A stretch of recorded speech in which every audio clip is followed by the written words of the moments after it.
देखिए, पैसे का लालच जो सबसे बड़ा होता है।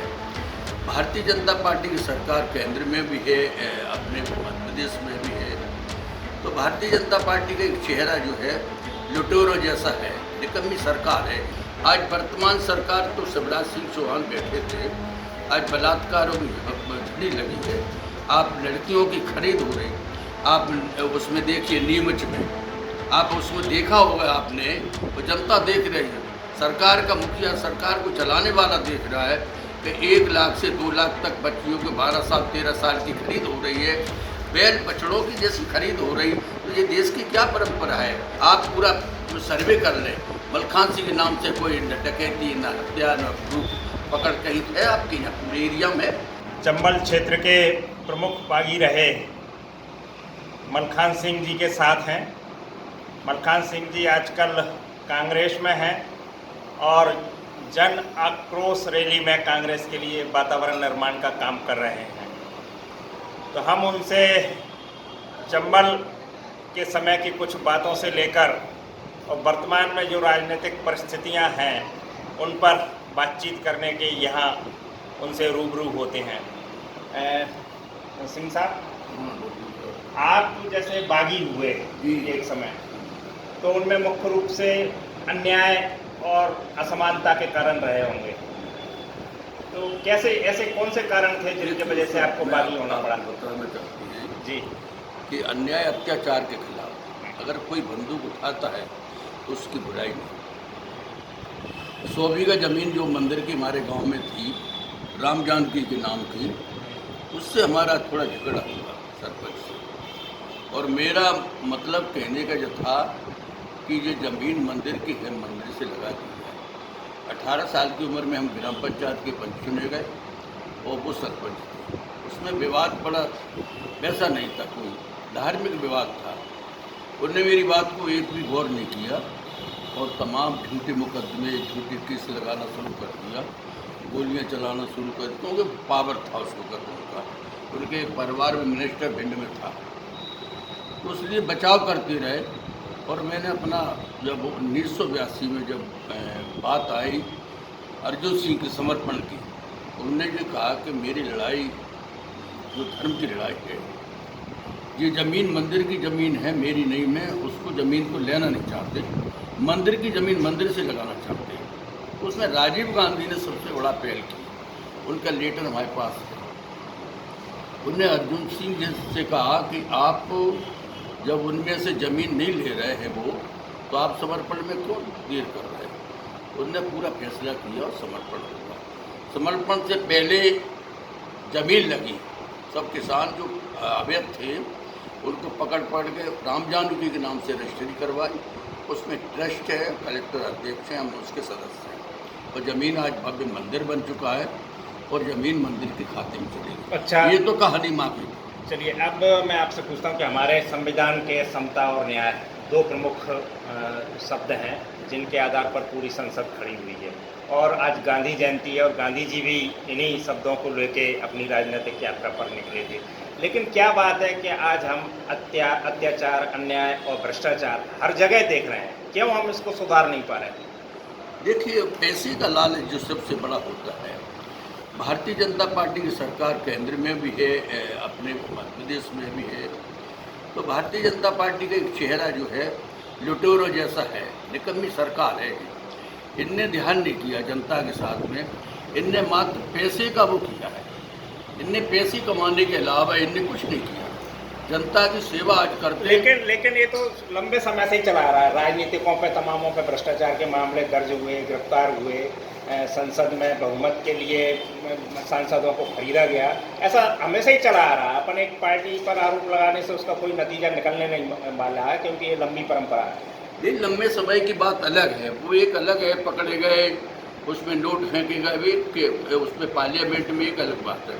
आज वर्तमान सरकार तो शिवराज सिंह चौहान बैठे थे, आज बलात्कारों की झड़ी लगी है, आप लड़कियों की खरीद हो रही, आप उसमें देखिए नीमच में, आप उसमें देखा होगा आपने, वो जनता देख रही है।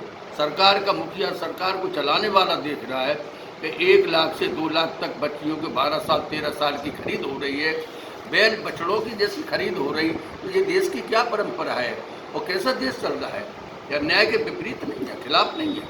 यही तो सबसे जब बड़ा वो संकट है आप कि हम बताइए, क्षमता कायम नहीं कर चंबल पा के रहे। बागीजोर है हमारा क्षेत्र, भिंड जिला यूपी का रहा, लेकिन मैं दावा कर सकते हैं मेरा एक गांव में अपनी एक आदमी से लड़ाई थी। आप पूरा सर्वे कर लें, मलखान सिंह के नाम से कोई न डकैती, न हत्या, न प्रूफ पकड़ कहीं है आपके यहाँ पूरे एरिया में? सुना पड़ा है मेरे नाम से। अच्छा, आप इस चंबल क्षेत्र के वर्चस्वधारी व्यक्ति रहे एक क्षेत्र विशेष में। की कहानी तो बड़े लोगों के पास है, वो बड़ी कहानी, वो लंबी कहानी है, वो तो वो जाने। उस कहानी से हम कोई लेन देन नहीं करना चाहते। हमें वर्तमान की बात पूछिए, जो आज कांग्रेस का तेल का मचा हुआ है, भारतीय जनता पार्टी घबरानी हुई है, बुरी हालत हो रही इसकी, क्यों इनने एक अच्छा काम नहीं किया। हर आदमी जो करेरा का भी देखिए, लूटपाट करना, तहसीलों में से पैसा दिलवाना, थाने को वो करना, ये सब बदमाशी हो रही है। अच्छा, आप एक धार्मिक धर्म से जुड़े अन्याय को लेके आगे बढ़े, बागी हुए, लेकिन आज हिंदुत्व की जो पैरोकार है या राम मंदिर की जो निर्माता पार्टी है वो भाजपा है, फिर आपको क्या आवश्यकता पड़ी है कांग्रेस का? राम मंदिर कोई भाजपा की खातिर में नहीं है। राम मंदिर तो हमारा सबका है, हमारा दायित्व है, पूरे देश का है। ऐसा नहीं है, चाहे हिंदू मुस्लिम अपने अपने धर्म की बात करते हैं। मंदिर के मामले में ये बात करना ये गलत है कि भाजपा के मंदिर है, ऐसा नहीं। भाजपा का मंदिर है, फिर ये बलात्कार क्यों हो रहे हैं? अगर तुम धार्मिक होते तो ये बलात्कार नहीं होते। यदि तुम धार्मिक होते तो गौ सरेआम न काटी जाती। काय के धार्मिक है? भाजपा वाले धार्मिक है नहीं। अच्छा, आप भी नाम तो धार्मिक नहीं है। आप विधानसभा का चुनाव लड़ेंगे? चंबल के बागी अपने साधु की जिंदगी जिए हैं, जो साधु जिंदगी नहीं जी सकता, जो मतलब चंबल के बागी रहे। हमारा क्षेत्र वो रहा, अगर मतलब दावा करते हैं मैं, तो मेरा क्षेत्र सुनना पड़ा, मेरे भिंड जिला सुनना पड़ा। मैं इतना बड़ा गांव है मेरी भिंड के पास, तो आज तक मेरे एक उसमें चंदा वसूली नहीं होने। मेरी लड़ाई थी मंदिर की, हमने समाप्त कर दी। मैं से हथियार उठाया, मैं से समाप्त कर दी। तो आज लुटेरे कौन है, आप बताइए। आप स्वयं विधानसभा का चुनाव लड़ेंगे? आप विधानसभा का चुनाव नहीं नहीं नहीं, हम चुनाव के मूड में नहीं है। चुनाव तो हम ऐसे लोगों को लड़ाना चाहते, हम सेवा मदद करना चाहते। चुनाव लड़ने से कुछ नहीं होगा। एक अगर हम भारतीय जनता पार्टी से उसे कांग्रेस से विधायक बन जाते हैं, अगर हमारा हृदय परिवर्तन नहीं है तो उसमें पार्टी से मतलब नहीं। देश की सेवा चुनाव लड़ने से, जयप्रकाश नारायण कौन से चुनाव लड़े थे? कर सेवा करने का अवसर जो होता ना, चुनाव से नहीं होता। लालच हो जाता है, विधायक बन जाता तो मकान बनाने की सोचता है, गुंडागर्दी करने की सोच, ऐसा नहीं होता। सिद्धांत होना चाहिए। अब आप बताइए, मेरे यहाँ भिंड के, हम रहने वाले भिंड के हमारे गोविंद सिंह जी हैं डॉक्टर, आप उनके क्षेत्र में 7 बार के विधायक रहे, 8वें बार फिर चुन के जा रहे हैं। चोरी चपाटी छिड़री और बलात्कार उसके क्षेत्र में एक भी नहीं हो पाती। वो भी तो नेता है, और भारतीय जनता पार्टी की सरकार है। वहीं बैठे ग्वालियर में इनके सामने बलात्कार हो रहा है, कितनी बड़ी बात है। अच्छा, आपको लगता है कि कांग्रेस की सरकार आएगी? ये मैं आपको दावा करते हैं, मैं एक बार बागी की बात खाली नहीं जाती। मैं देवी के उपासक हैं, और सच्चाई से आपको विश्वास रखें कि मैं अपने इतनी सच्चाई से ज़िंदगी काटी है। मैं इसलिए मंच पे आवाज़ देते हैं कि मैं अपने चरित्र से मजबूत हैं, अन्याय के खिलाफ, अत्याचार के खिलाफ हैं। हर पे मतलब 100% कांग्रेस सरकार बनेगी, और भारतीय जनता पार्टी का निशान खत्म हो जाएगा 2023 में, 2024 में। अच्छा, बहुत ज़्यादा सीटें कांग्रेस की नहीं आई और बिल्कुल निकटतम बहुमत नहीं कांग्रेस की तो आगे भी खरीद फरोख्त हुई, तो आप क्या नहीं, ये नहीं। हमारी कांग्रेस पार्टी में ऐसा नहीं होता। जो कांग्रेस पार्टी में जो खरीद हुई थी वो निकल चुके हैं कांग्रेस पार्टी से, उससे कुछ नहीं होने वाला। आप अच्छा, मुख्यमंत्री किसके पक्ष में है, कमलनाथ जी के या दिग्विजय सिंह? नहीं, हमारे यहाँ सम्मानित दिग्विजय सिंह जी हैं, हमारे सम्मानित कमलनाथ जी हैं। अगली सरकार जो है, सरकार में अभी वर्तमान में मुखिया कमलनाथ जी बैठेंगे मुख्यमंत्री रूप में। दिग्विजय सिंह का कोई उसमें मतलब उसमें खिलाफ रोल नहीं है। दिग्विजय सिंह जी बड़े नेता हैं, और दिग्विजय सिंह मतलब पूरे क्षेत्र सब घूम रहे हैं, और ऐसा कुछ नहीं है, मतभेद नहीं है।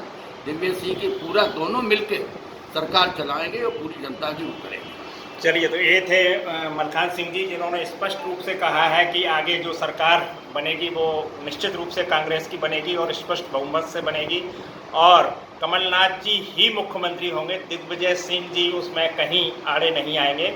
हालांकि वह कांग्रेस के एक बड़े नेता हैं और उनकी अपनी मान्यता है।